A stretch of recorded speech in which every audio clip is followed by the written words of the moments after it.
The Columbia Broadcasting System and its affiliated stations present Orson Welles and the Mercury Theater on the air in The War of the Worlds by H.G. Wells.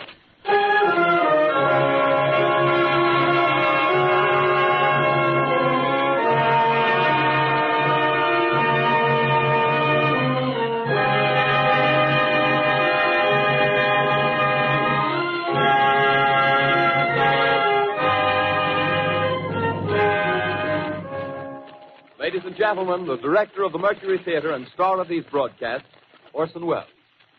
We know now that in the early years of the 20th century, this world was being watched closely by intelligences greater than man's, and yet as mortal as his own. We know now that as human beings busied themselves about their various concerns, they were scrutinized and studied, perhaps almost as narrowly as a man with a microscope might scrutinize the transient creatures that swarm and multiply in a drop of water. With infinite complacence, people went to and fro over the earth about their little affairs, serene in the assurance of their dominion over this small, spinning fragment of solar driftwood, which by chance or design, man has inherited out of the dark mystery of time and space. Yet across an immense ethereal gulf, minds that are to our minds as ours are to the beasts in the jungle, intellects vast, cool, and unsympathetic, regarded this earth with envious eyes and slowly and surely drew their plans against us. In the 39th year of the 20th century came the Great Disillusionment. Near the end of October, business was better. The war scare was over. More men were back at work. Sales were picking up. On this particular evening, October 30th, the Crosley service estimated that 32 million people were listening in on radios. The next 24 hours, not much change in temperature. A slight atmospheric disturbance of undetermined origin is reported over Nova Scotia, causing a low-pressure area to move down rather rapidly over the northeastern states, bringing a forecast of rain accompanied by winds of light gale force. Maximum temperature 66, minimum 48. This weather report comes to you from the Government Weather Bureau. We take you now to the Meridian Room in the Hotel Park Plaza in downtown New York, where you will be entertained by the music of Raymond Raquello and his orchestra.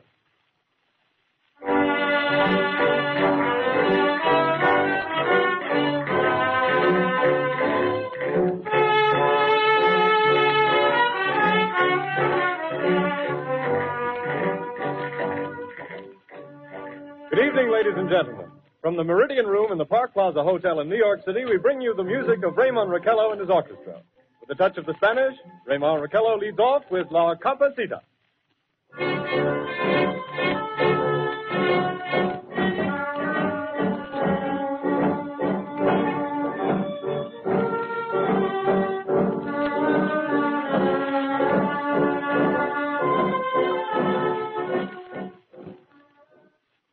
Ladies and gentlemen, we interrupt our program of dance music to bring you a special bulletin from the Intercontinental Radio News.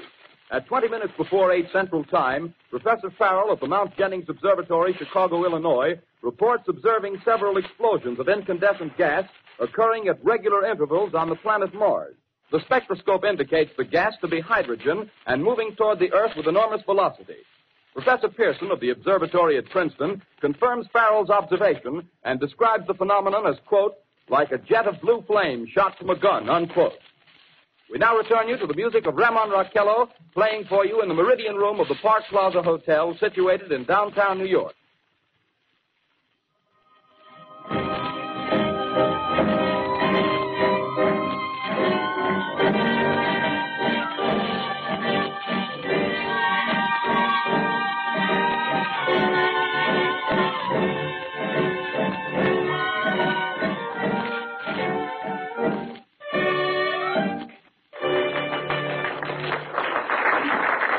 And now a tune that never loses favor, the ever-popular Stardust, Raymond Raquello and his orchestra.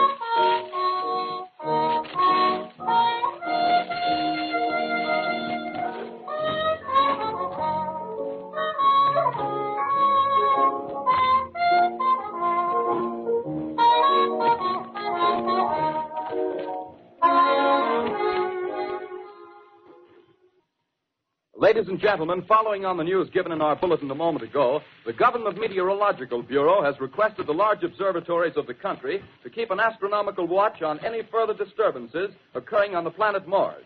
Due to the unusual nature of this occurrence, we have arranged an interview with the noted astronomer, Professor Pearson, who will give us his views on this event. In a few moments, we will take you to the Princeton Observatory at Princeton, New Jersey. We return you until then to the music of Ramon Raquello and his orchestra.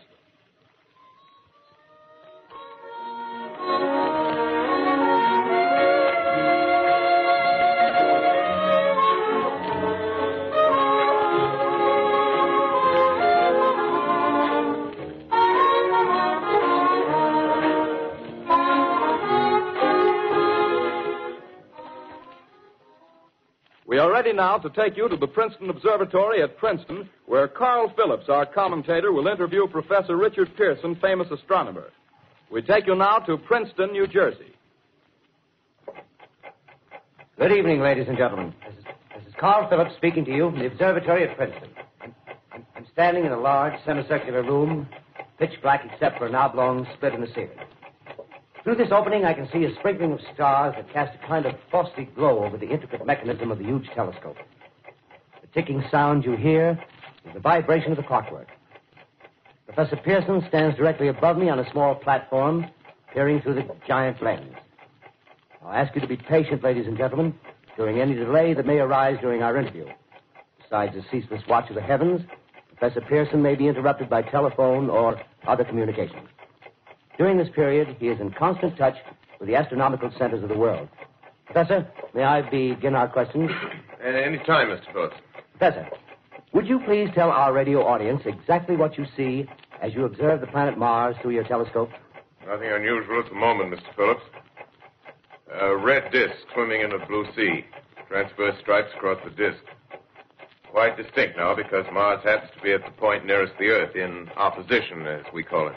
In your opinion, what do these transverse stripes signify, Professor Pearson? Not canals, I can assure you, Mr. Phillips. They... Although that's the popular conjecture of those who imagine Mars to be inhabited. From a scientific viewpoint, the stripes are merely the result of atmospheric conditions peculiar to the planet. Then you're quite convinced, as a scientist, that living intelligence as we know it does not exist on Mars? I should say the chances against it are 1,000 to 1. And yet, how do you account for these gas eruptions occurring on the surface of the planet at regular intervals? Phillips, I cannot account for it. By the way, Professor, for the benefit of our listeners, how far is Mars from the Earth? Approximately 40 million miles. Well, that seems a safe enough distance. Just a moment, ladies and gentlemen. Someone has just handed Professor Pearson a message. While he reads it, let me remind you that we are speaking to you from the observatory in Princeton, New Jersey, where we are interviewing the world-famous astronomer, Professor Pearson. One moment, please. Professor Pearson has passed me a message which he has just received. Professor, may I read the message to the listening audience? Certainly, Mr. Phillips. Ladies and gentlemen, I shall read you a wire addressed to Professor Pearson from Dr. Gray of the Natural History Museum, New York. Quote, 9:15 p.m. Eastern Standard Time. Seismograph registered shock of almost earthquake intensity occurring within a radius of 20 miles of Princeton. Please investigate. Signed, Lloyd Gray, Chief of Astronomical Division. Unquote. Professor Pearson, could this occurrence possibly have something to do with the disturbances observed on the planet Mars? Hardly, Mr. Phillips. This is probably a meteorite of unusual size, and its arrival at this particular time is merely a coincidence. However, we shall conduct a search as soon as daylight permits. Thank you, Professor. Ladies and gentlemen, for the past 10 minutes, we've been speaking to you from the observatory at Princeton, bringing you a special interview with Professor Pearson, noted astronomer. This is Carl Phillips speaking. We are returning you now to our New York studio.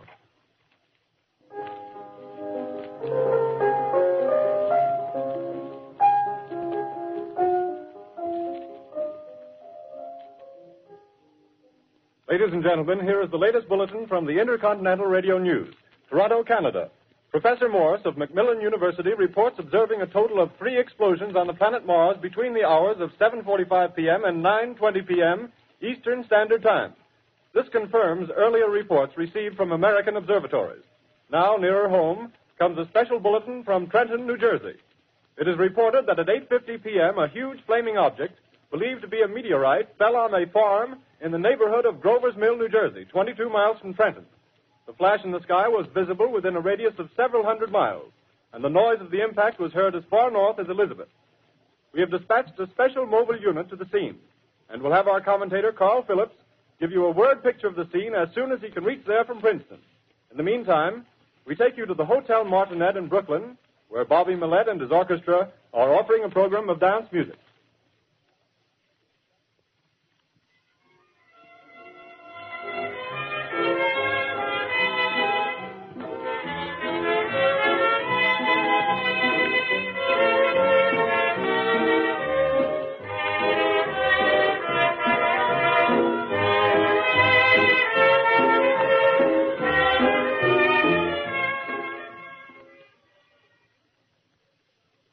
We take you now to Grover's Mill, New Jersey.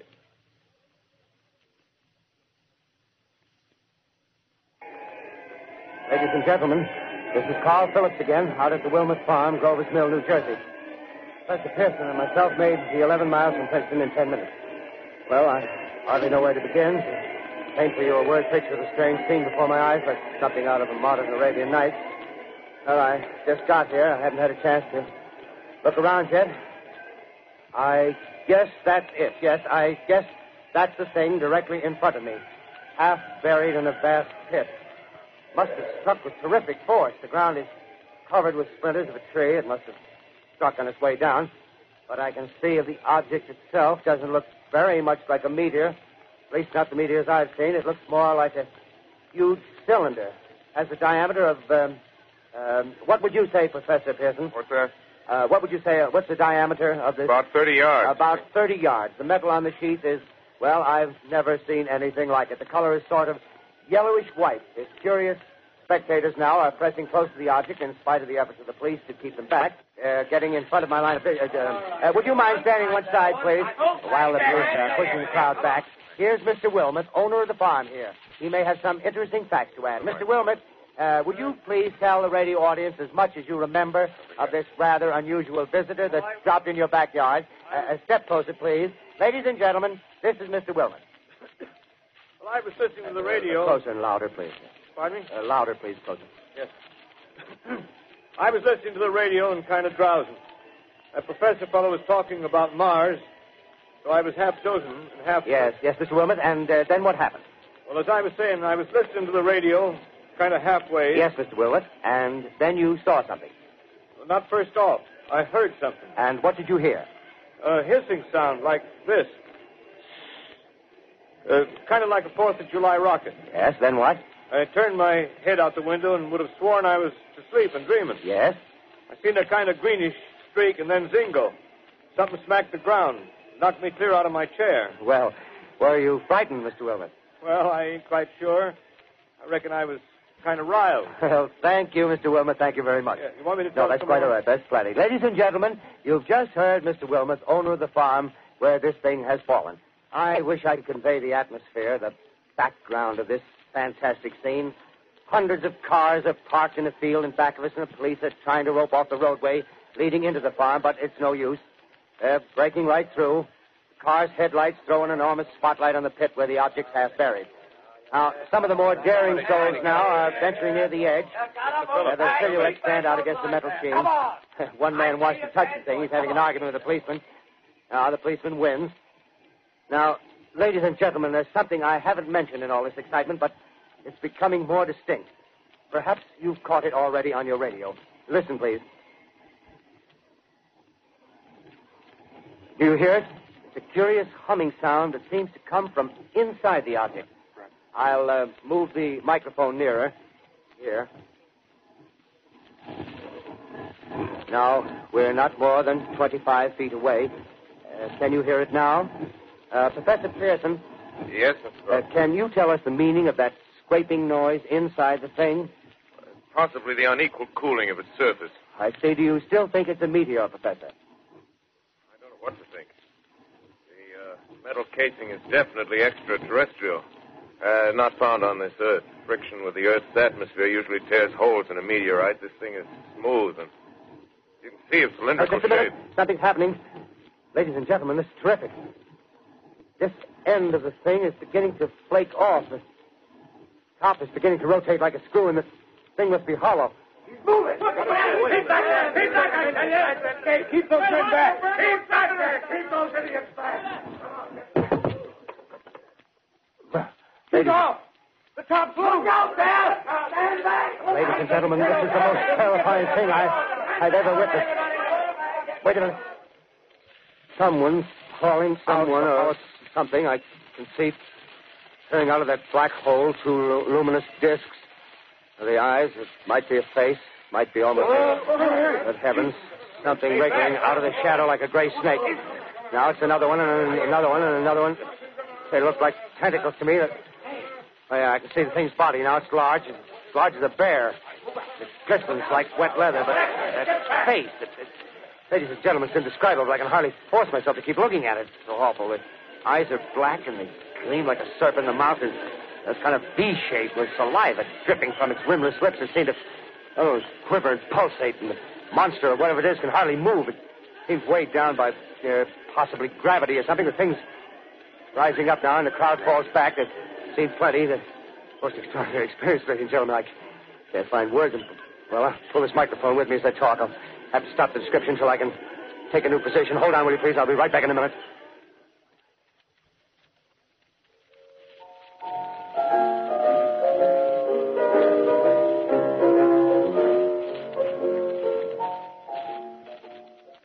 We are bringing you an eyewitness account of what's happening on the Wilmuth Farm, Grover's Mill, New Jersey.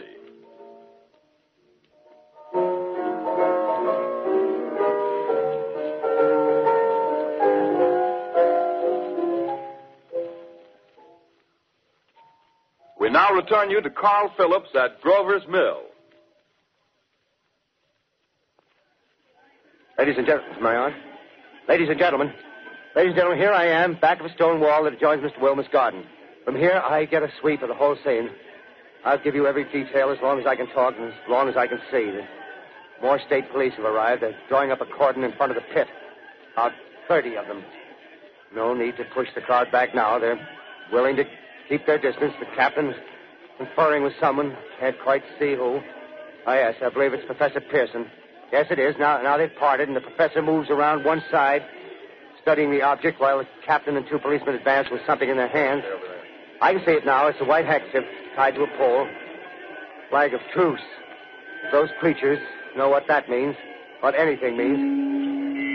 Wait a minute, something's happening. A humped shape is rising out of the pit. I can make out a small beam of light against a mirror.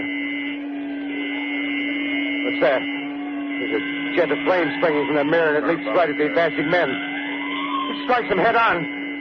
Oh, Lord, they're turning into flames. Oh, the whole field's caught up by the woods, the barns, the gas tanks of the automobiles spreading everywhere. It's coming this way now, about 20 yards to my right.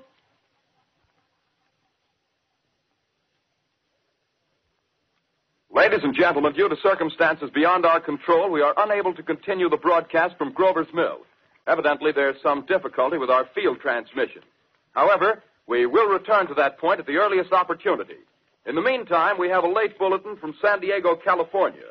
Professor Indelkoffer, speaking at a dinner of the California Astronomical Society, expressed the opinion that the explosions on Mars are undoubtedly nothing more than severe volcanic disturbances on the surface of the planet. We continue now with our piano interlude.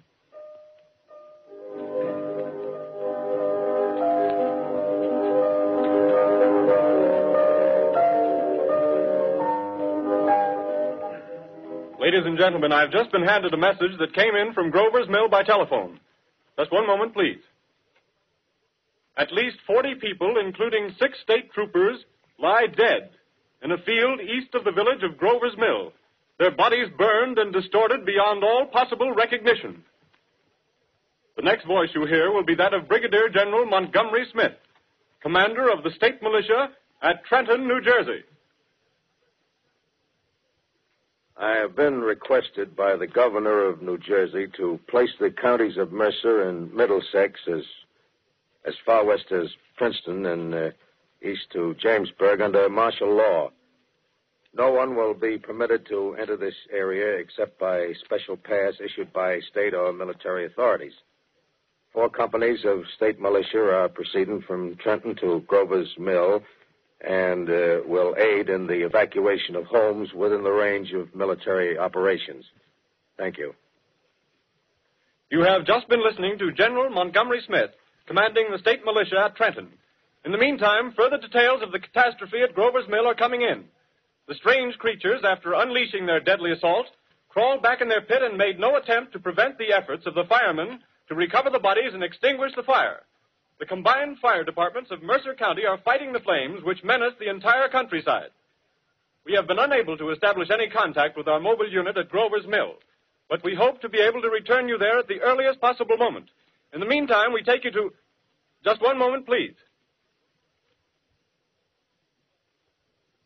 Ladies and gentlemen, I have just been informed that we have finally established communication with an eyewitness of the tragedy. Professor Pearson has been located at a farmhouse near Grover's Mill, where he has established an emergency observation post. As a scientist, he will give you his explanation of the calamity. The next voice you hear will be that of Professor Pearson, brought to you by direct wire. Professor Pearson. Of the creatures in the rocket cylinder at Grover's Mill, I can give you no authoritative information, either as to their nature, their origin, or their purposes here on Earth. Of their destructive instrument, I might venture some conjectural explanation. For want of a better term, I shall refer to the mysterious weapon as a heat ray. It's all too evident that these creatures have scientific knowledge far in advance of our own. It's my guess that in some way they are able to generate an intense heat in a chamber of practically absolute non-conductivity.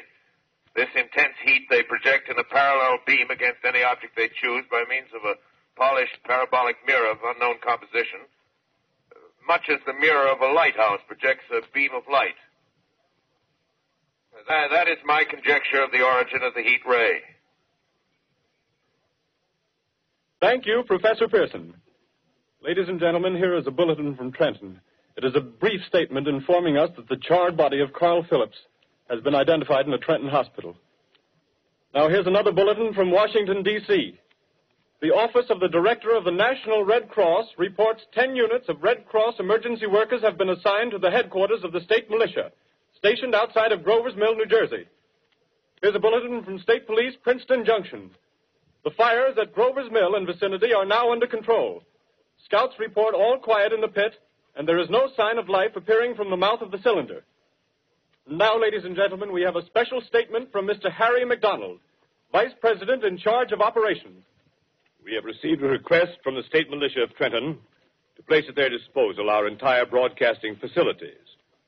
In view of the gravity of the situation, and believing that radio has a responsibility to serve in the public interest at all times, we are turning over our facilities to the state militia at Trenton.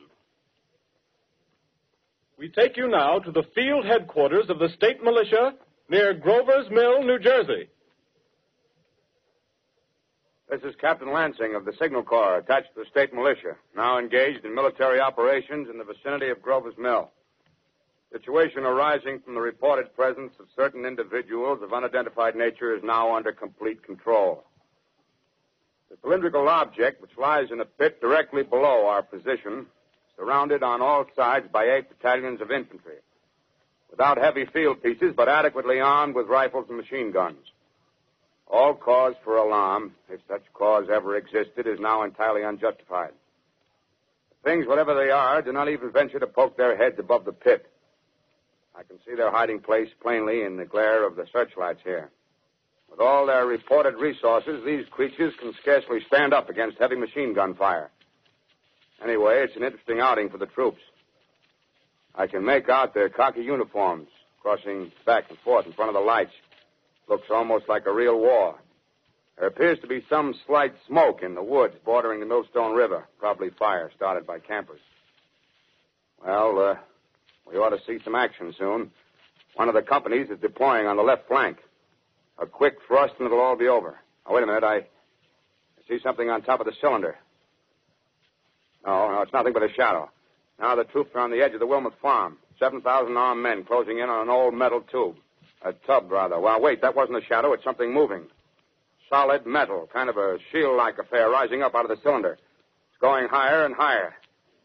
What? It's standing on legs, actually rearing up on a sort of metal framework. Now it's reaching above the trees, and the searchlights are on it. Hold on.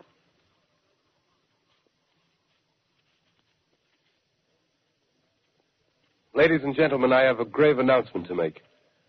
Incredible as it may seem, both the observations of science and the evidence of our eyes lead to the inescapable assumption that those strange beings who landed in the Jersey farmlands tonight are the vanguard of an invading army from the planet Mars. The battle which took place tonight at Grover Mills has ended in one of the most startling defeats ever suffered by an army in modern times. 7,000 men armed with rifles and machine guns pitted against a single fighting machine of the invaders from Mars.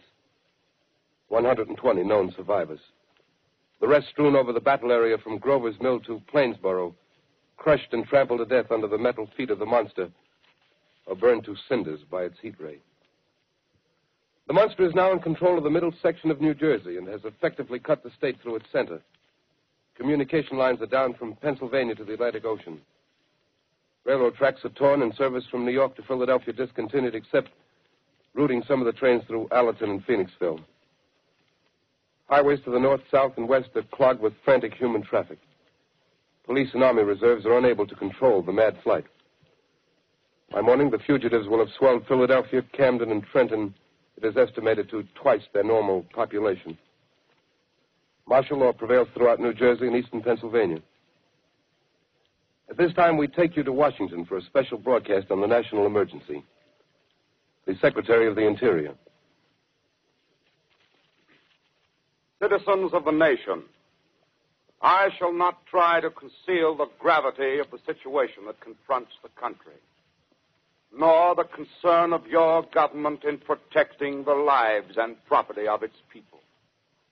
However, I wish to impress upon you, private citizens and public officials, all of you, the urgent need of calm and resourceful action.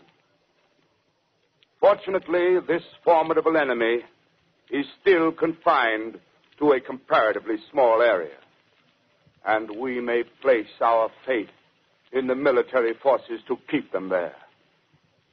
In the meantime, placing our faith in God, we must continue the performance of our duties, each and every one of us, so that we may confront this destructive adversary with a nation united, courageous, and consecrated to the preservation of human supremacy on this earth.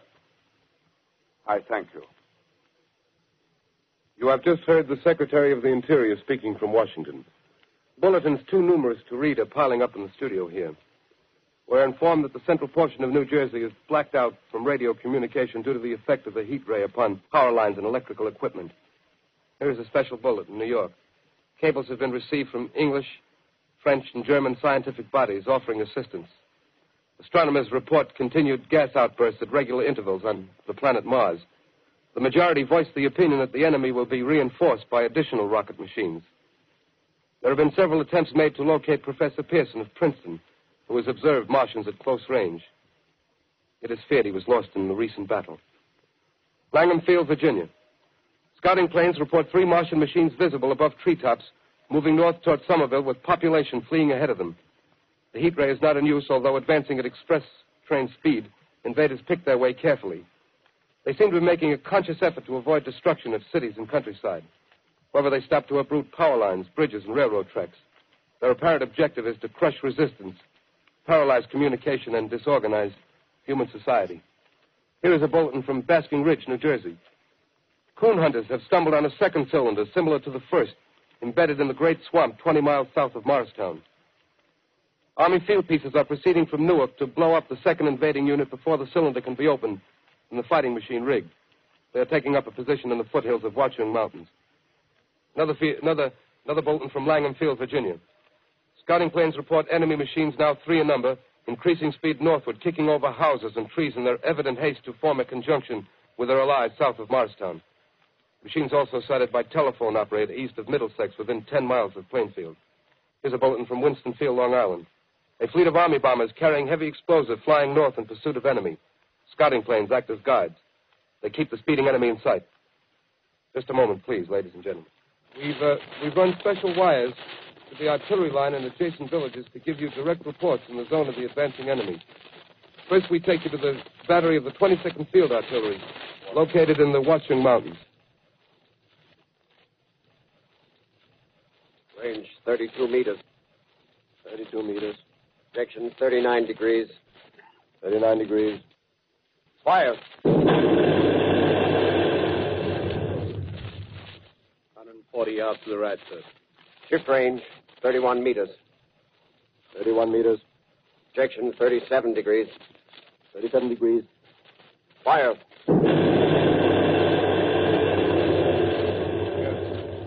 8, sir. Got the tripod of one of them. That's off. The others are trying to repair it. Quick, get the range. Shift 30 meters. 30 meters. Projection 27 degrees. 27 degrees. Fire. Can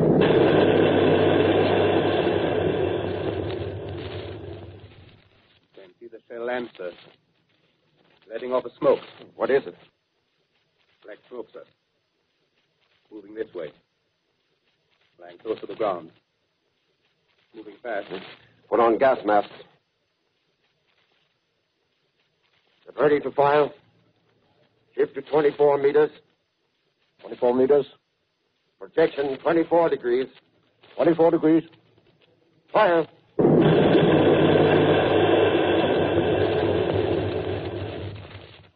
Still can't see, sir. Smoke's coming nearer. Get the range. 33 meters. 23 meters. 23 meters. 22 degrees.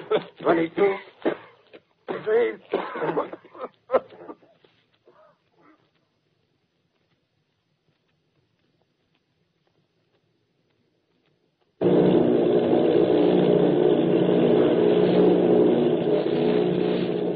Army bombing plane V-843 off Bayonne, New Jersey. Lieutenant Vogt, commanding 8 bombers, reporting to Commander Fairfax, Langham Field. This is Vogt reporting to Commander Fairfax, Langham Field. Enemy tripod machines now in sight. Reinforced by 3 machines from the Morristown cylinder. 6 altogether. 1 machine partially crippled. Believed hit by shell from Army gun in Watchung Mountains. Guns now appear silent. A heavy black fog hanging close to the earth of extreme density, nature unknown. No sign of heat ray. Enemy now turns east, crossing Passaic River into the Jersey marshes. Another straddles the Pulaski Skyway. Evident objective is New York City.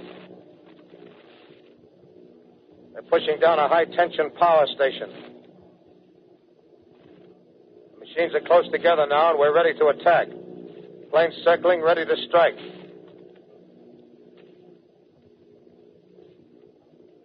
A 1,000 yards, and we'll be over the first.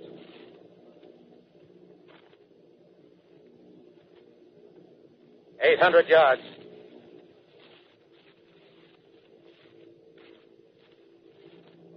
$600.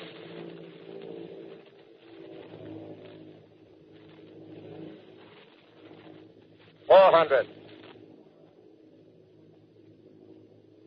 $200. There they go. The giant arm raised. Green flash. They're spraying us with flame. 2,000 feet. Engines are giving out. No chance to release bombs. Only one thing left. Drop on them, plane and all. We're diving on the first one. Now the engine's gone. 8.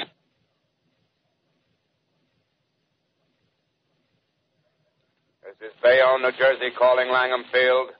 This is Bayonne, New Jersey, calling Langham Field. Come in, please. This is Langham Field. Go ahead. 8 Army bombers in engagement with enemy tripod machines over Jersey Flats. Engines incapacitated by heat ray. All crashed. 1 enemy machine destroyed. Enemy now discharging heavy black smoke in direction of... This is Newark, New Jersey. This is Newark, New Jersey. Warning. Poisonous black smoke pouring in from Jersey marshes. Reach at South Street. Gas masks useless. Urge population to move into open spaces.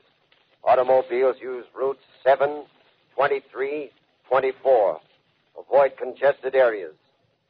Smoke now spreading over Raymond Boulevard.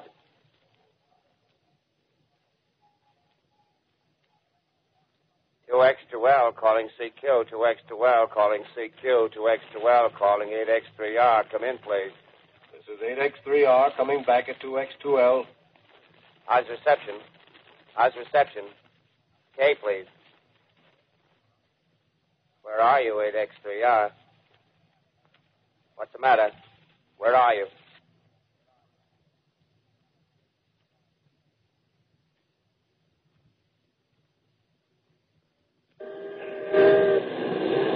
I'm speaking from the roof of Broadcasting Building. I'm speaking from the roof of Broadcasting Building, New York City. The bells you hear are ringing to warn the people to evacuate the city as Martians approach. Estimated in the last 2 hours, 3 million people have moved out along the roads to the north. Hutchison River Parkway is still kept open for motor traffic. Avoid bridges to Long Island, hopelessly jammed. All communication with Jersey Shore closed 10 minutes ago. No more defenses. Our army is wiped out. Artillery, Air Force, everything wiped out. This may be the last broadcast. We'll stay here to the end. People are holding service here below us in the cathedral. Now I look down the harbor, all manner of boats, overloaded with fleeing population pulling out from docks. Streets are all jammed. Noise and crowds like New Year's Eve in city. Wait a minute. The enemy is now in sight above the Palisades. Five great machines. First one is crossing the river. I can see it from here, wading the Hudson like a man wading through a brook. A bulletin is handed me. Martian cylinders are falling all over the country. One outside of Buffalo, one in Chicago, St. Louis. Seem to be timed and spaced. Now the first machine reaches the shore. He stands watching, looking over the city. The steel cowlish head is even with the skyscrapers. He waits for the others. They rise like a line of new towers on the city's west side. Now they're lifting their metal hands. This is the end now. Smoke comes out, black smoke drifting over the city. People in the streets see it now. They're running toward the East River, thousands of them, dropping in like rats. Now the smoke's spreading faster. It's reached Times Square. People are trying to run away from it, but it's no use. They're falling like flies. Now the smoke's crossing 6th Avenue. 5th Avenue. 100 yards away. It's 50 feet.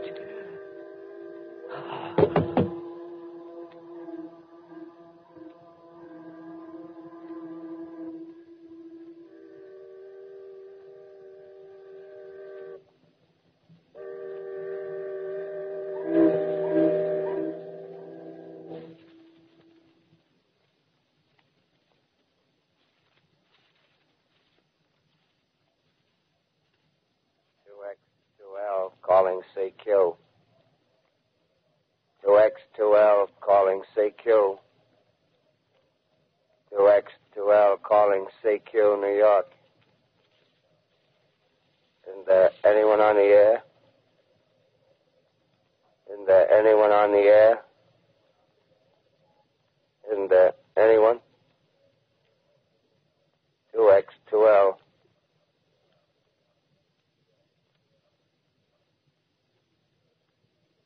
You are listening to a CBS presentation of Orson Welles and the Mercury Theater on the Air in an original dramatization of The War of the Worlds by H.G. Wells. The performance will continue after a brief intermission. This is the Columbia Broadcasting System. The War of the Worlds by H.G. Wells, starring Orson Welles and the Mercury Theater on the Air.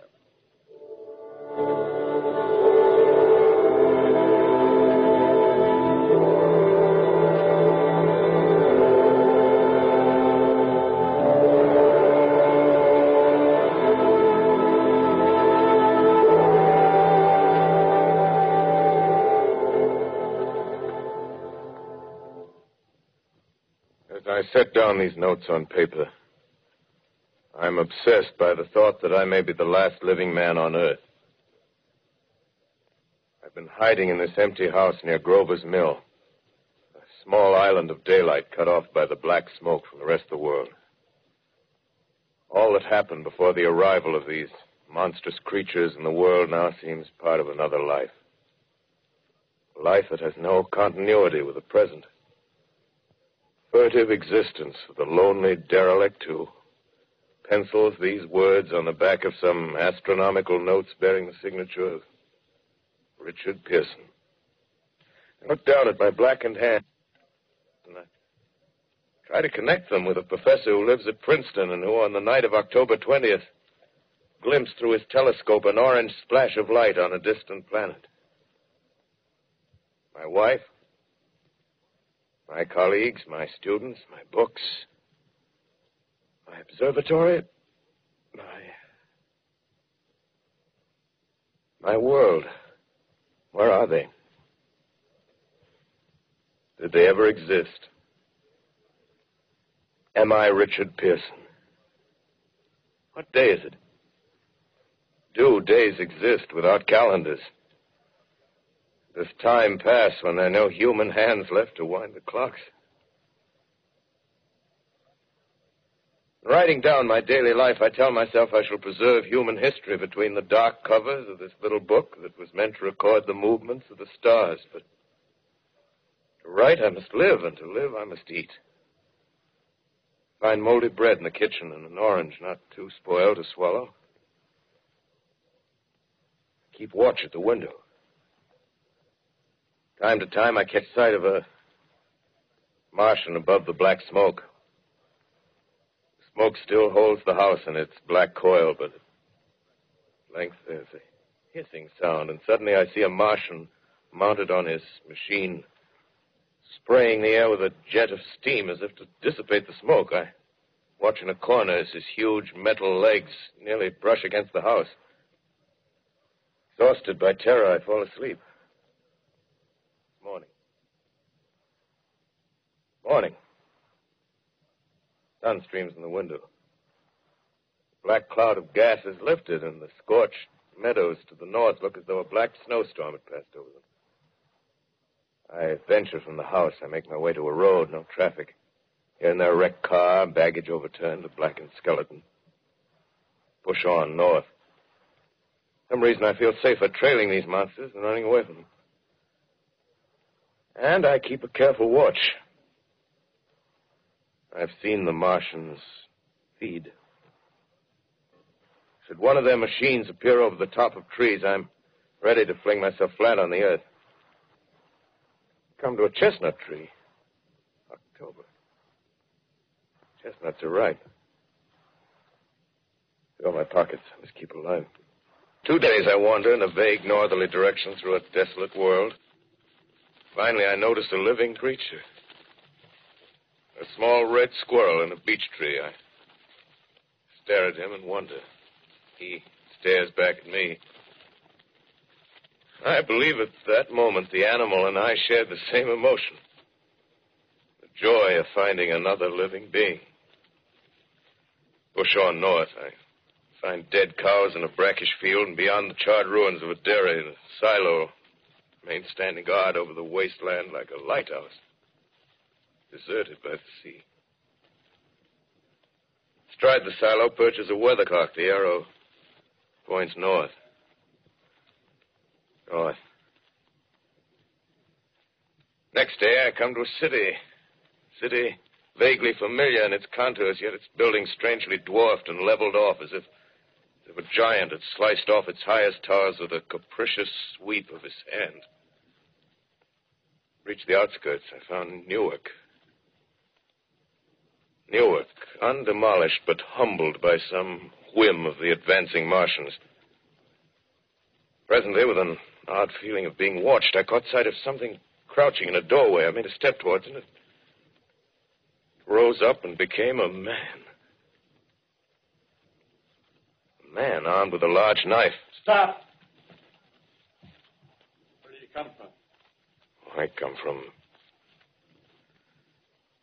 many places. A long time ago, from Princeton. Princeton, huh? That's near Grover's Mill. Yes. Grover's Mill. There's no food here. This is my country. All this end of town down the river. There's only food for one. Which way are you going? I don't know. I guess I'm looking for people. Hey, what was that? Did you hear something just then? No. Only a bird.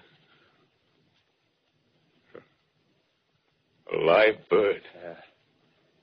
You get to know that birds have shadows these days. Say, we're in the open here. Let's crawl in this doorway here and talk. Have you seen any Martians? No. They're going over to New York. Tonight, the sky's alive with their lights, just as if people were still living in it. By daylight, you can't see them. 5 days ago, a couple of them carried something big across the flats from the airport. I think they're learning how to fly. Fly? Yeah, fly. Then it's all over with humanity. Stranger, there's still you and I. 2 of us left. Yeah. They got themselves in solid. They wrecked the greatest country in the world. Those green stars, they're probably falling somewhere every night. They've only lost one machine. There isn't anything to do. We're done. We're licked. Where were you? You're in a uniform. Yeah, what's left of it. I was in the militia. National Guard. That's good. There wasn't any war. Any more than there's war between men and ants. Yes, but we're eatable ants. I found that out. What'll they do to us? I thought it all out. Right now, we're caught as we're wanted. A Martian only has to go a few miles to get a crowd on the run. But they won't keep on doing that. They'll begin catching us systematic, like keeping the best and storing us in cages and things. They haven't begun on us yet. Not begun? Not begun. All that's happened so far is because we don't have sense enough to keep quiet. Bothering them with guns and such stuff and losing our heads and rushing off in crowds. Now, instead of our rushing around blind, we got to fix ourselves up. Fix ourselves up according to the way things are now. Cities, nations, civilization, progress. Yes, but if that's so, what is there to live for? Well, there won't be any more concerts for 1,000,000 years or so, and no nice little dinners at restaurants. If it's amusement you're after, I guess the game's up. What is there left? Life, that's what. I want to live. Yeah, and so do you. We're not going to be exterminated. And I don't mean to be caught either. Tamed and fattened and bred like an ox. What are you going to do? I'm going on. Right under their feet. I got a plan. We men as men, we're finished. We don't know enough. We got to learn plenty before we got a chance. We've got to live and keep free while we learn, see? I've thought it all out, see? Well, tell me the rest. Well, it isn't all of us that are made for wild beasts. That's what it got to. That's what it got to be. That's why I watched you. Watched you. All those little office workers that used to live in these houses. They be no good. They haven't any stuff in them. They used to run. Run off to work. I've seen hundreds of them running to catch their commuter's train in the morning, afraid they'd get canned if they didn't. Running back at night, afraid they wouldn't be in time for dinner. Lives insured and a little invested in case of accidents. Yeah, and on Sundays, worried about the hereafter. Well, the Martians, they'll be a godsend for those guys. Nice, roomy cages, good food, careful breeding, no worries. Yeah, after a week or so of chasing around the fields on empty stomachs, they'll come and be glad to be caught. You've thought it all out, haven't you? Sure, you bet I have. That isn't all. These Martians are going to make pets of some of them. Train them to do tricks. Who knows, get sentimental over the pet boy who grew up and had to be killed. Yeah, and some maybe, they'll train to hunt us. Oh, no, it's impossible. Human. Yes, they will. There's men who do it gladly. If one of them ever comes after me, by... In the meantime, you and I and others like us, where are we to live when the Martians own the Earth? I got it all figured out. We'll live underground. I've been thinking about the sewers. Under New York, there are miles and miles of them. The main ones, they're big enough for anybody. And there's cellars, vaults, underground storerooms, railway tunnels, subways. You begin to see, huh? We'll get a bunch of strong men together. No weaklings. That rubbish, out. As you meant me to go. All right. Give you a chance, didn't I? Won't quarrel about that. Go on. Well, we got to make safe places for us to stay in, see? Get all the books we can. Science books. That's where men like you come in, see? We raid the museums. We'll even spy on the Martians. May not be so much we have to learn before... Listen. Just imagine this. 4 or 5 of their own fighting machines suddenly start off. Heat rays right and left. Not a Martian in them. Not a Martian in them, see? But men. Men who've learned the way how. May even be in our time. Gee. Imagine having one of them lovely things with a heat ray wide and free. We'd turn it on Martians. We'd turn it on men. We'd bring everybody down on their knees. That's your plan. You, me, a few more of us. We'd own the world. I see. Hey. Hey, what's the matter? Where are you going? Not to your world. Bye, stranger. Well, after parting with the artilleryman, I came at last to the Holland Tunnel, entered that silent tube, anxious to know the fate of the great city on the other side of the Hudson. Cautiously, I came out of the tunnel and made my way up Canal Street. Reached 14th Street, and there again were black powder and several bodies and an evil, ominous smell from the gratings of the cellars of some of the houses. I wandered up through the 30s and 40s,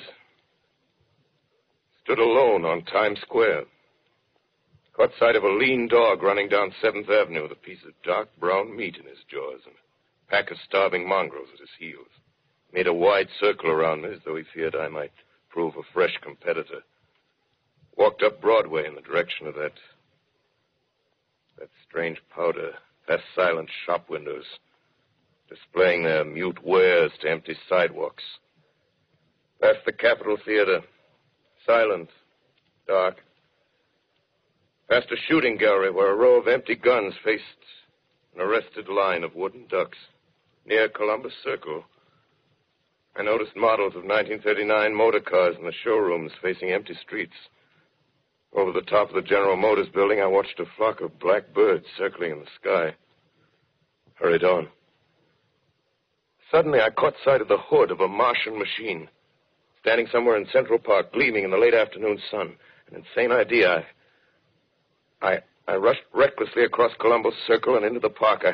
I climbed a small hill above the pond at 60th Street, and from there I could see, standing in a silent row along the mall, 19 of those great metal titans, their cowls empty, their steel arms hanging listlessly by their sides. I looked in vain for the monsters that inhabit those machines. Suddenly, my eyes were attracted to the immense flock of black birds that hovered directly below me. They circled to the ground. And there before my eyes, stark and silent, lay the Martians with the hungry birds pecking and tearing brown shreds of flesh from their dead bodies. Later, when their bodies were examined in laboratories, it was found that they were killed by the putrefactive and disease bacteria against which their systems were unprepared. Slain, after all, man's defenses had failed by the humblest thing that God, His wisdom, has put upon this earth. Before the cylinder fell, there was a general persuasion that through all the deep of space, no life existed beyond the petty surface of our minute sphere. Now we see further. Dim and wonderful is the vision I've conjured up in my mind of life spreading slowly from this little seedbed of the solar system throughout the inanimate vastnesses of sidereal space. But a remote dream, maybe that the destruction of the Martians is only a reprieve to them and not to us. Is the future ordained, perhaps?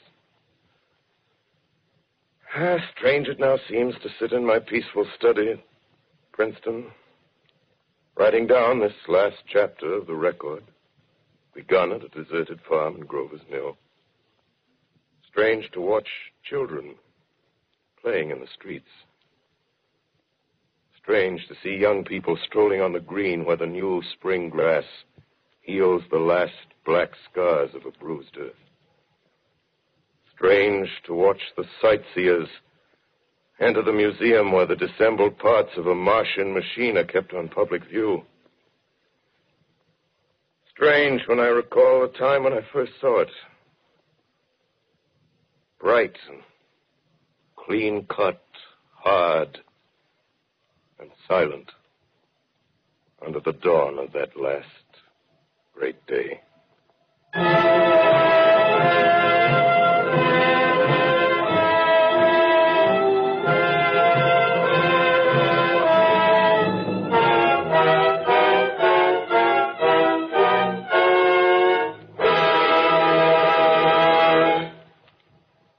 This is Orson Welles, ladies and gentlemen.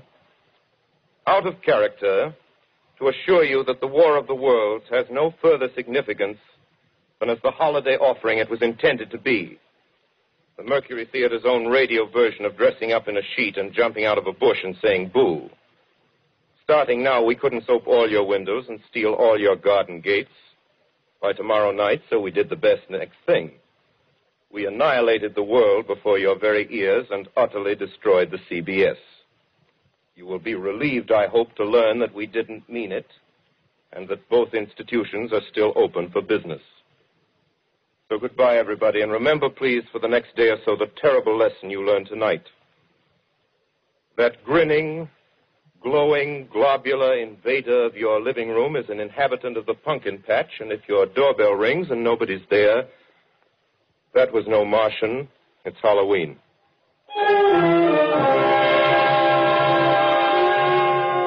Tonight, the Columbia Broadcasting System and its affiliated stations coast to coast has brought you The War of the World by H.G. Wells, the 17th in its weekly series of dramatic broadcasts featuring Orson Welles and the Mercury Theater on the air. Next week, we present a dramatization of 3 famous short stories. This is the Columbia Broadcasting System.